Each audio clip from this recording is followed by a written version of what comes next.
This is the public recording, August 25th of the Kubernetes Scalability SIG. So I see. So we had someone new wanted to introduce yourself. Why don't we start there? Yes, sure. So, hey guys. So my name is Dina. In fact, I'm pretty new to the Kubernetes community at all, and to this particular SIG also. So I'm working at Mirantis, and this company is mostly focused on OpenStack right now. And in fact, my team is always focused on OpenStack performance and scalability. And as right now, we're going to run OpenStack on top of Kubernetes. So scalability and performance of Kubernetes is also my point of interest right now. So we're going to test Kubernetes itself on various scale and check various type of operations performance.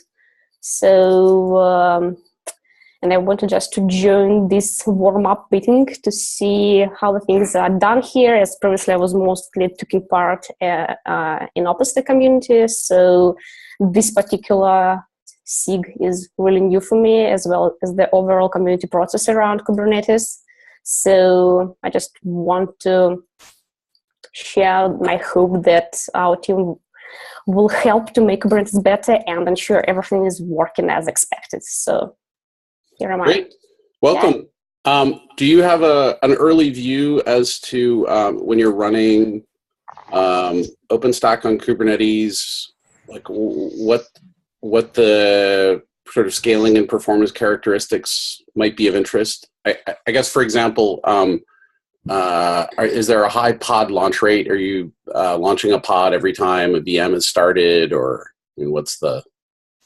So we use Kubernetes to start OpenStack services on top of it. So we have various pods for compute stuff, for authentication stuff, for networking stuff, etc., to make OpenStack work. And their whole scalability is also based on Kubernetes scalability stuff. So we can scale up and scale down our OpenStack services using Kubernetes pods. So although I said I'm pretty new to all this stuff, so probably I won't be very helpful this meeting. So I think it's welcome to the Kubernetes community and to the scaling SIG here. I posted in the comments, and I put it in the notes also, a pointer to a document that we haven't opened it up and looked at it again in a while, but essentially captures some of the thinking. This one was from Quentin, about sort of what its scalability targets are, sort of like what our goals are and what we're heading for, and some of the ways that we're thinking about measuring and what metrics we're looking at. So that might be useful for you to at least maybe get on some of the same page there. Yeah, thank you so much. I requested the access to this document because right now I do not have one.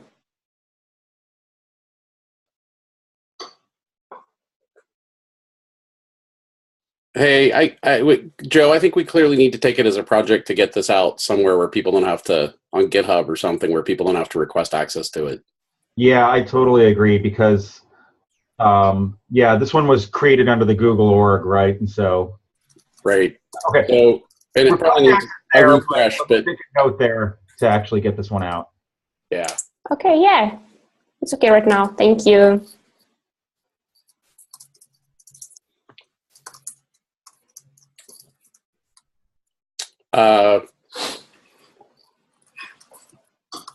Any proposed agenda items for today? We can always depend on Mr. St. Clair to get us on track with something here. I have some results from OpenShift 3.3 that I can share that I think are useful to the community. We just finished some of our test runs at reasonable size scales. We're doing larger test runs, but some of that data that we have back needs to be reran. So before we start sending people down rabbit holes for large scale tests, we have the mid-size tests done with good numbers to report back. That's fantastic. Any highlights you can share off the top of your head, or? A highlight from the OpenShift side, we dropped like 10 cores. So from a 300 node fully dense cluster, we're much denser than upstream is. So from a 300 node on the scale of say 100 plus pods per machine, we dropped about 10 cores in space. The heap size we estimate is smaller, but we don't have good numbers from our previous runs. But one thing we do see is the heap is relatively small, but the RSS is still large. So that's one thing we need to investigate as to why. And Tim, I was going to say, as a result of that discussion yesterday, I have a to-do to open a proposal in SIG API machinery for optimizing the in-memory usage size of our objects. So CoreOS, when they were doing some of their scale testing on pods, found that we were wasting 50 to 60% of the size of each pod on tiny maps. So that was something that Wojtek and I probably care about a lot, that we'll spawn a SIG API machinery proposal on and then add that back on this group.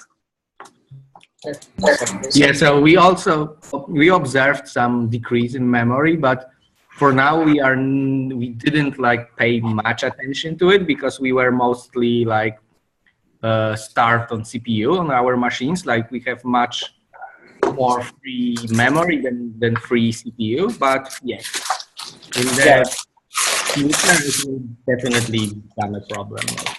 We went from one more thing I wanted to know that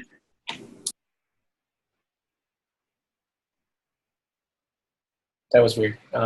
Clayton, were you talking? I was trying to, but I have a really bad internet connection. Why don't you go ahead, Tim, and then I'll comment after. Just the data that we had before is we were running at like close to 18 cores at the previous scale runs that we were running, and now we're running at less than 10. So around 10 or less than 10. I mean, it's pretty good progress if you're able to meet your performance goals and are worried about reducing the core count to get there, as opposed to being concerned about whether you could scale up to whatever your target is.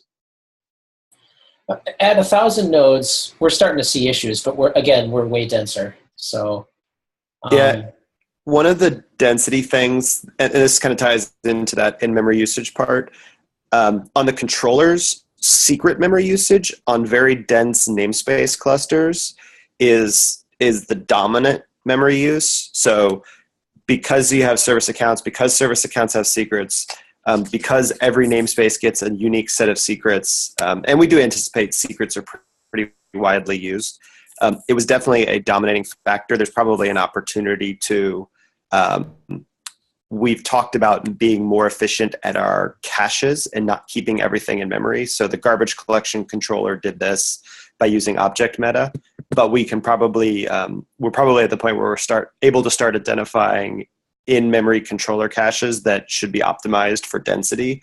Again, this is very specialized. If you're not expecting to have 10,000 multi-tenant users on your cluster, you probably don't care about this, but it was something that I noticed yesterday as well. Well, and it's not, there will be some user at some point who decides to put like tons of stuff in secrets and, keeping that stuff in RAM. Like we're going to hit that pathological case at some point. So I think that in general, a bunch of different controllers are not yet optimized. So our tests are quite poor in testing controllers. Like we test our replication controller and like endpoints controller and node controller, but a bunch of others are pretty unoptimized yet. For example, like I know that jobs are very inefficient. Like I think that having 10,000 jobs with just a single pod, it's like really making the master machine like unusable.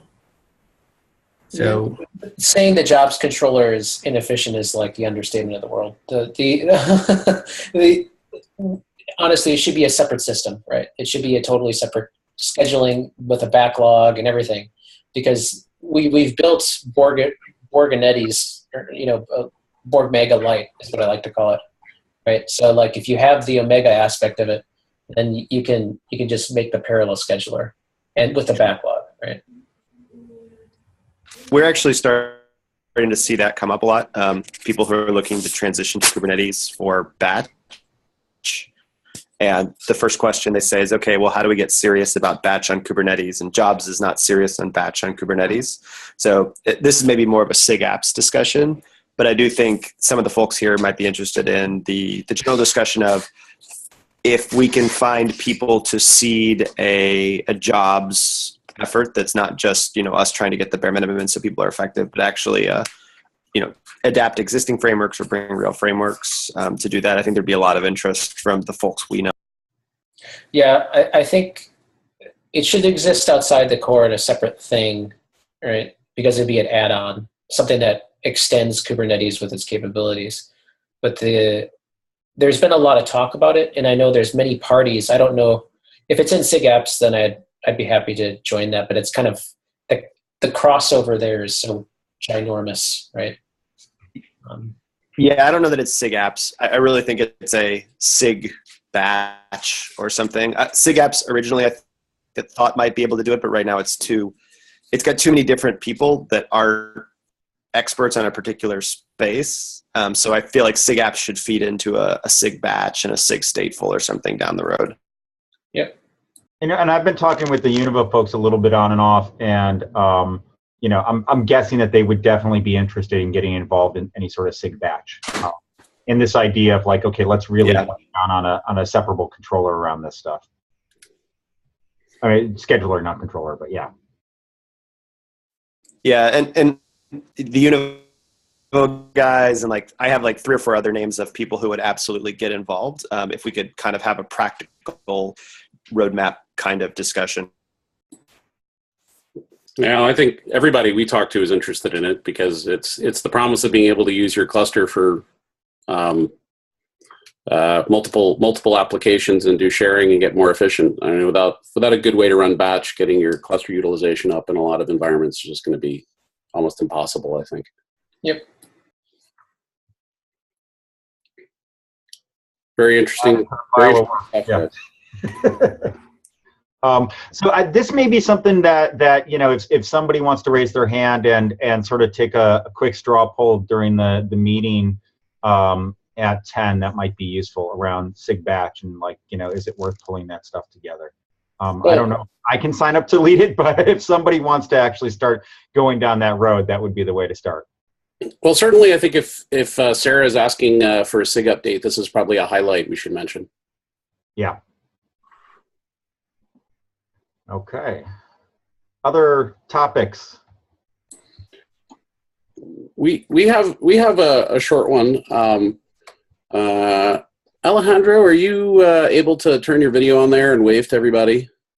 Hi guys, nice to meet you all. So Alejandro is one of the newer folks on the Samsung Cloud Native team, and so he's starting to work on the I don't know what we've called config dump, but working on some way to take all the various parameters of interest and collect them in a single place. So at any rate, we're very early on this. I know last week, Tim, you were saying something about let's make sure we can put that into etcd or something. So at any rate, we're right on the early edges of this. So if anyone has any input or interest in working on this one with us, we'd be happy to.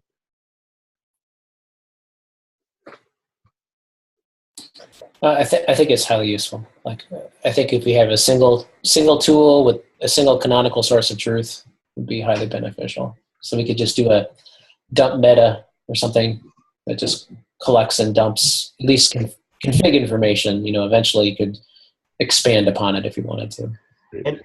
And my suggestion for getting started there is just pick a corner, right? Dump the API server config, and then add dumping get those patterns out there and start getting to the point where somebody has, I'm in trouble with my cluster, and we say, okay, run this.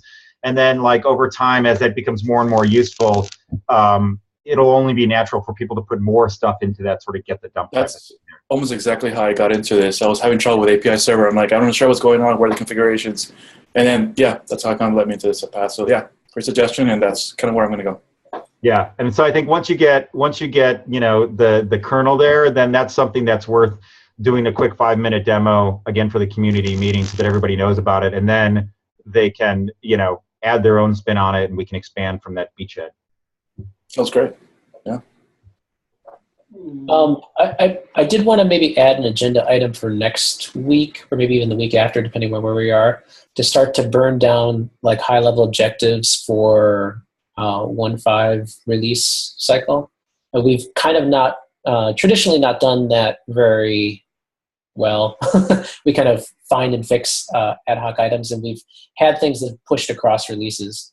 So I think if we do a little bit of upfront planning, we can try to massage the PMs on each side to the point where we can attack specific targets that we'd like to aim at. We would like to tag along the SLO front for controllers. That's been like a long-standing agenda item that has interest, right? And I know that Merrick was planning on doing it this cycle, but wants to do it next cycle. So. Yeah, we also have plans to like at least push it to something usable. Yeah.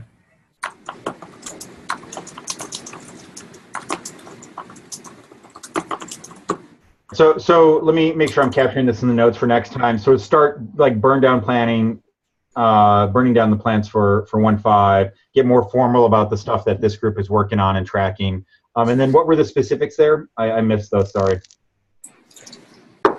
SLOs and the controllers. We have no SLOs. We kind of do. Like, they're not real SLOs. Okay. Would it be worthwhile, and I don't know, this is another idea, and it kind of relates to some of the stuff that Alejandro is going to be working on, but like if we set an SLO, do we want to actually make it, measurable from within the system, so the system itself can actually let you know whether it's meeting its goals or not, versus actually measuring this from the outside? I think you need some level of introspection, yes. Yeah, so I think, the first step is to be able to measure this stuff, right? I don't know, just throwing that out there, at least, being able to expose this stuff in a way that it's super easy to see how well we're doing to tracking to those things. Because it seems like right now, the way we measure that is very, very ad hoc from the outside. So, but wait, that's the topic for next week, sorry. Right. One other topic for next week is we've kind of been on fits and starts with it, but I'm hoping that next week we could maybe do a demo of our stat dump approach. This is for capturing and publishing performance run data. We've continued to scratch away at an approach there. So I think we're maybe running a little short on time today.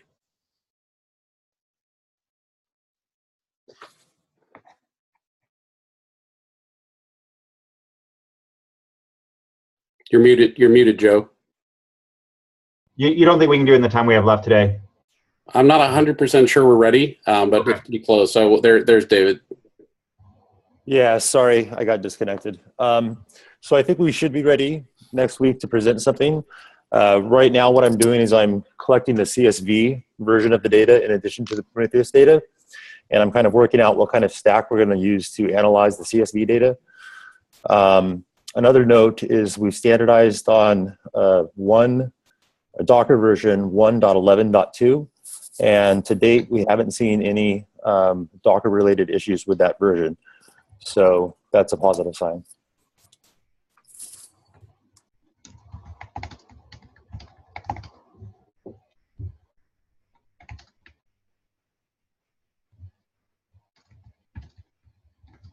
We were, prior to this, we were running on I'll say, I think probably kind of similar to what the Red Hat guys have been doing, which is running the CoreOS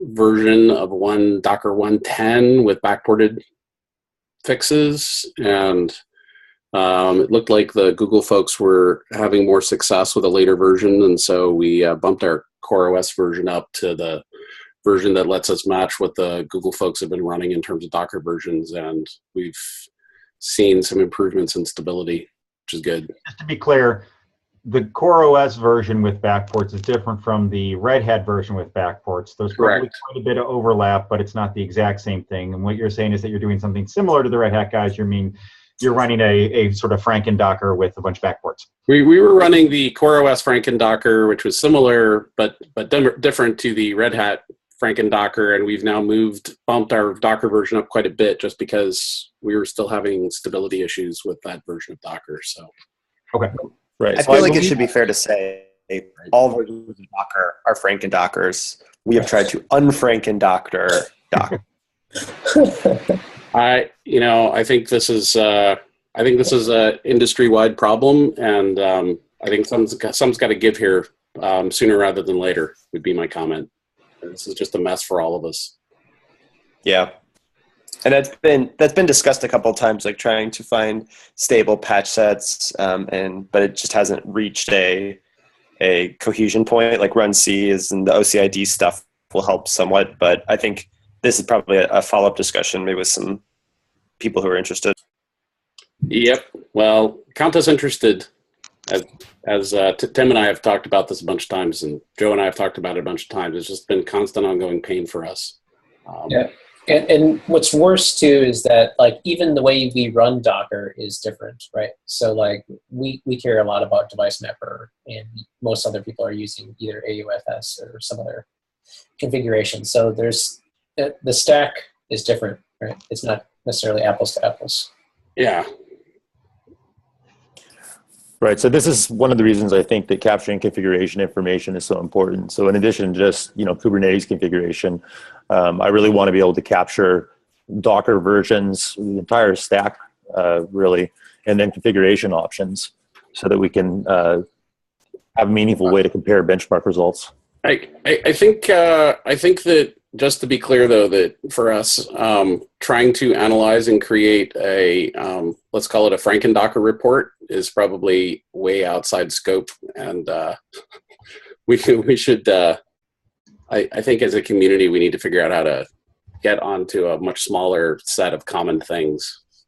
Well, this is kind of what Dawn's work has been.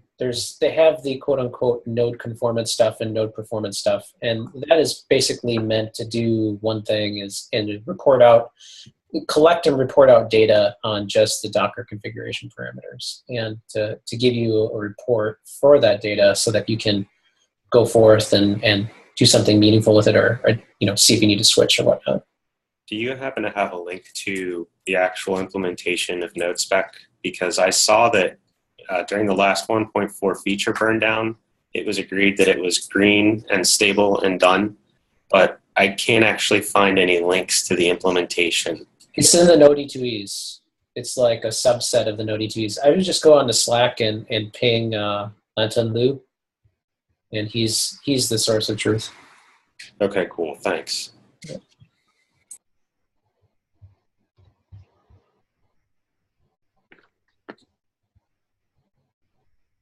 Oh, we're getting near out of time. Do we have any other items?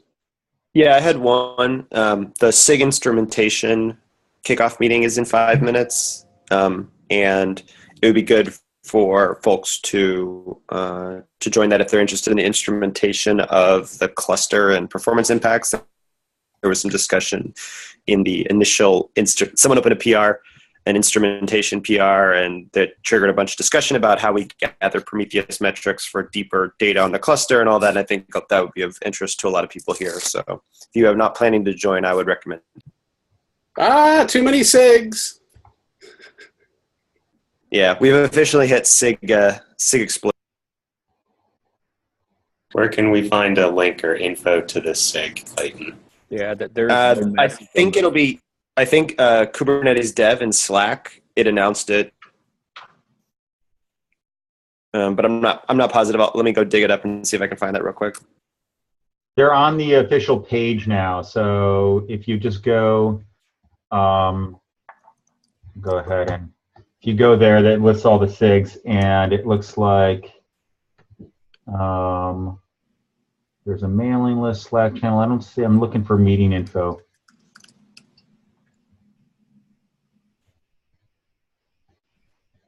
Okay, yeah, there's a thread on it. Here you go. There's inside the main Kubernetes dev, there's a link to the calendar invite, which has the call information. Inside where? The main? Go to Kubernetes Dev Slack channel. Go back to the beginning of the day. Click on the calendar invite. All right, cool. All right. I think we've petered out for today. I think it's a wrap. Thank you, everybody. I'll put notes to the stuff here. But all right, see you in a bit.